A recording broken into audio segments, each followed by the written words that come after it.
नमस्कार। आज हम लोग librarian KBS NBS librarian syllabus part 2 के बारे में बात करने जा रहे हैं। तो प्योरली जो है ये आपका पूरा सिलेबस दिया गया है, जिसमें सबसे पहले library information science means librarian society का सिलेबस दिया गया है, जिसमें आपको लाइब्रेरी के बारे में पढ़ना है कि why library just social institution, और उसकी हिस्ट्री के बारे में जानना है। Type of libraries, academic library, public library, special library, इसी में नेशनल लाइब्रेरी भी कवर हो जाएगा। और फिर उसके बाद यूजीसी का क्या जो है रोल है डेवलपमेंट में एकेडमिक लाइब्रेरी का।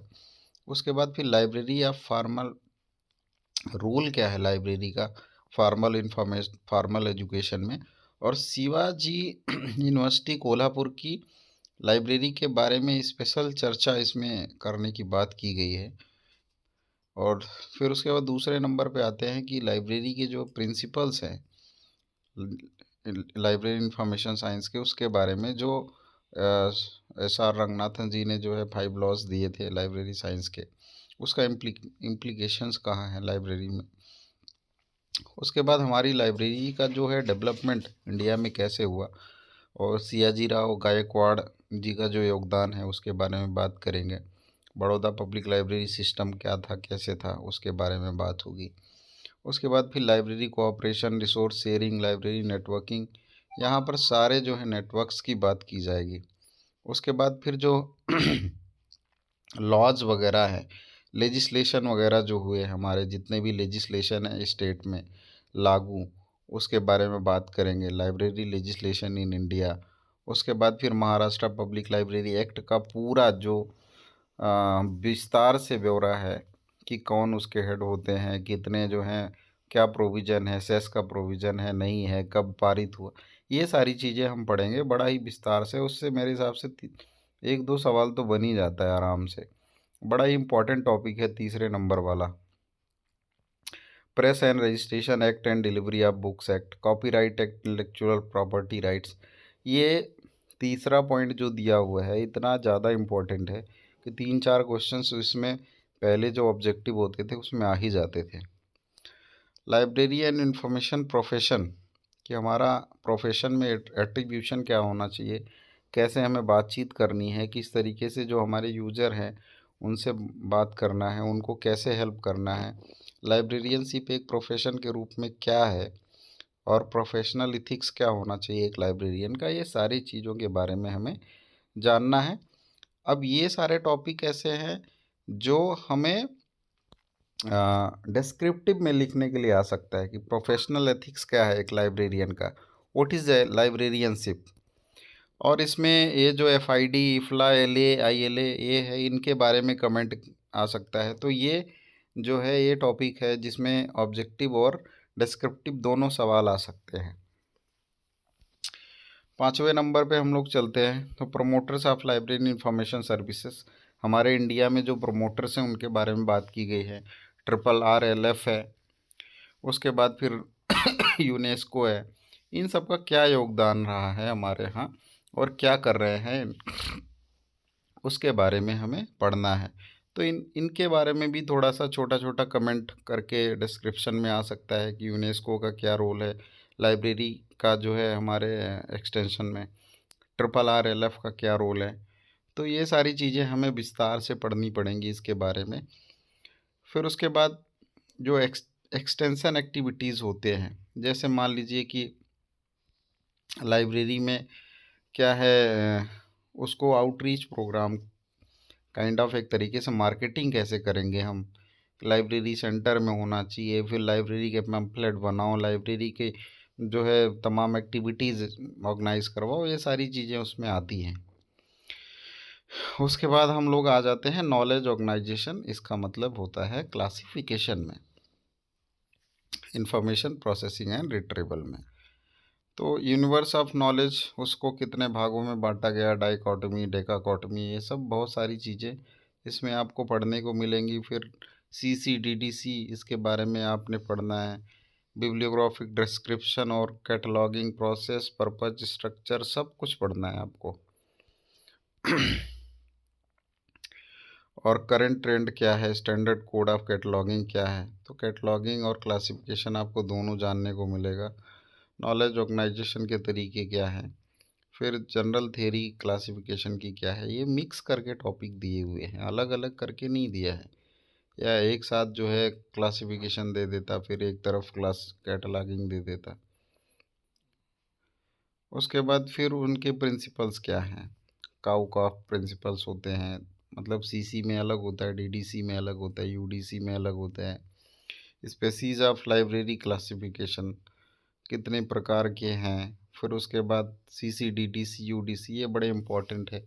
इनके क्या फीचर होते हैं, क्वी प्योर नोटेशन होता है, मिक्स नोटेशन होता है, क्या होता है इसमें, कितने फेसेट होते हैं। ये सारी जानकारी हमें जो है, बड़े सिंपल सिंपल से क्वेश्चन आते हैं, लेकिन ये हमें याद रखना पड़ेगा। नोटेशन क्या होता है, जिसको हिंदी में अंकन बोलते हैं। Design and development of scheme of library classification, इसका इतिहास हमें पढ़ना है कि कब शुरू हुआ था, सबसे पहले किसने शुरू किया था, क्या शुरू हुआ था, कैसे हुआ था।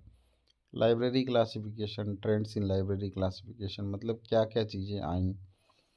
सब्जेक्ट क्लासिफिकेशन क्या होता है, प्रिंसिपल ऑफ सब्जेक्ट क्लासिफिकेशन क्या होता है, सब्जेक्ट हेडिंग लिस्ट क्या होती है, उसके फीचर क्या होते हैं। जैसे CS list of subject heading है और बड़ी फेमस सी है। उसके बाद सब्जेक्ट क्लासिफिकेशन है, तो सब्जेक्ट क्लासिफिकेशन भी कई लोगों ने दिए। सब्जेक्ट क्लासिफिकेशन इवन जो है इन्होंने रंगनाथन जी ने भी दिया था। अब इंफॉर्मेशन टेक्नोलॉजी में आ जाते हैं।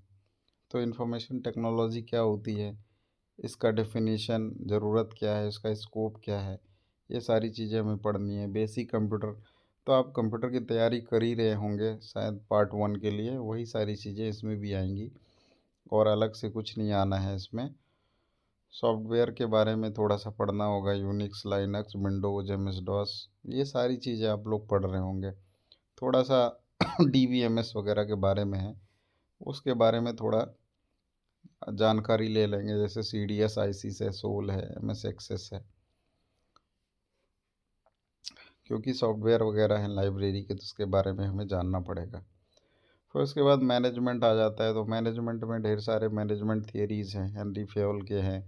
उसके बाद फिर पोस्ट कॉर्ब है, साइंटिफिक मैनेजमेंट है, बहुत सारे जो है थियरीज़ हैं, उसके बारे में हमें पढ़ना होगा।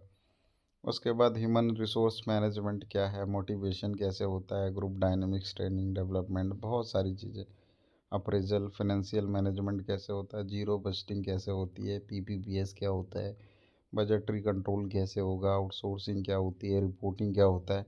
यही पोस्ट कार्ब के बारे में बातें की गई हैं। सिस्टम एनालिसिस, डिज़ाइन, ये सारे जो टॉपिक्स हैं इसमें जो है ये डिस्क्रिप्टिव भी हो सकते हैं और ऑब्जेक्टिव भी हो सकते हैं। ऑब्जेक्टिव में क्या कि इसको जो है कौन लेकर आए, इसका जनक कौन था, उसके बाद फिर कब आई थी, ये सारे चीज़ें हैं।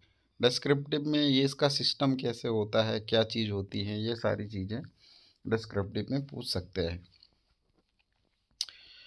हाउस कीपिंग ऑपरेशंस हो गए। हाउस कीपिंग ऑपरेशंस में लगभग 8 डिपार्टमेंट होते हैं, उसमें अलग अलग सेक्शन होते हैं। पहले एक्विजिशन हो गया, फिर उसके बाद उसका सर्कुलेशन में आ गया, तो सर्कुलेशन के बाद फिर मेंटेनेंस में गया।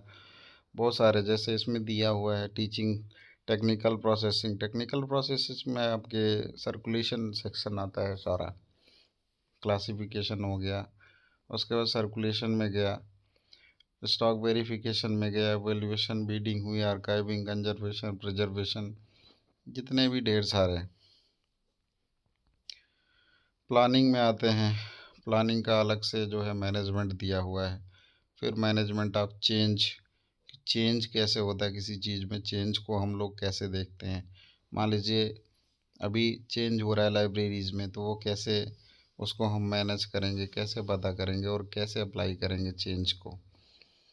अब इंफॉर्मेशन सोर्सेज एंड सर्विसेज के बारे में आ गया। बहुत ब्रॉड सिलेबस दिया हुआ है, मतलब ये पूरा समझ लीजिए BLISC का सिलेबस, क्या MLISC का सिलेबस जो होता है उसके इक्विवेलेंट सिलेबस दिया है, कुछ भी नहीं छोड़ा है, एक भी चीज़ नहीं छोड़ा है।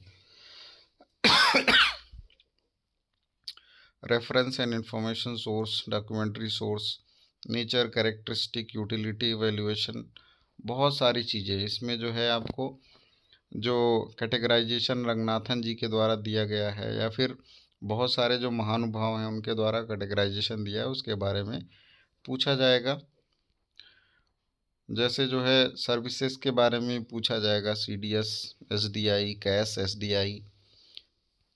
और फिर उसके बाद लाइब्रेरी यूजर्स आ गया, उनके टेक्निक्स वगैरह क्या होते हैं, यूजर एजुकेशन क्या होता है, यूजर स्टडी क्या होते हैं, ये सारी चीज़ों के बारे में हमें जानकारी चाहिए होगी। कुछ अलग से ये चीज़ें दी गई हैं, क्लासिफिकेशन ऑफ डॉक्यूमेंट्स, मीन्स कि इसको अलग सब्जेक्ट नहीं है, ये भी होता है नॉलेज ऑर्गेनाइजेशन में ही कहीं कहीं कवर होता है, कहीं इसको अलग से दे दिया गया है, पार्ट उसी का है क्योंकि। सो क्लासिफिकेशन ऑफ डॉक्यूमेंट की क्लासिफिकेशन हम कैसे करेंगे? Classification of documents having common isolates, classification of documents representing compound subjects.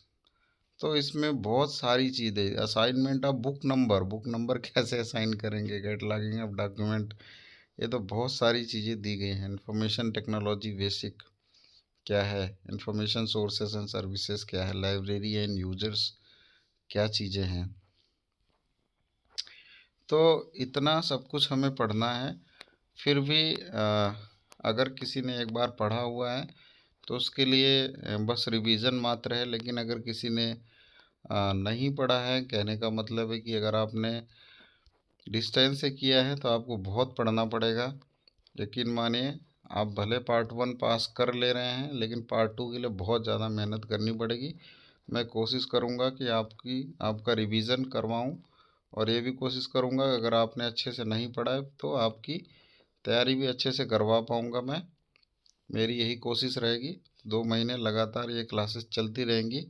मैं लगातार हर दूसरे तीसरे दिन में कोई ना कोई वीडियो अपलोड करता रहूँगा। बस आप मेरा साथ देते रहिए। Thank you so much.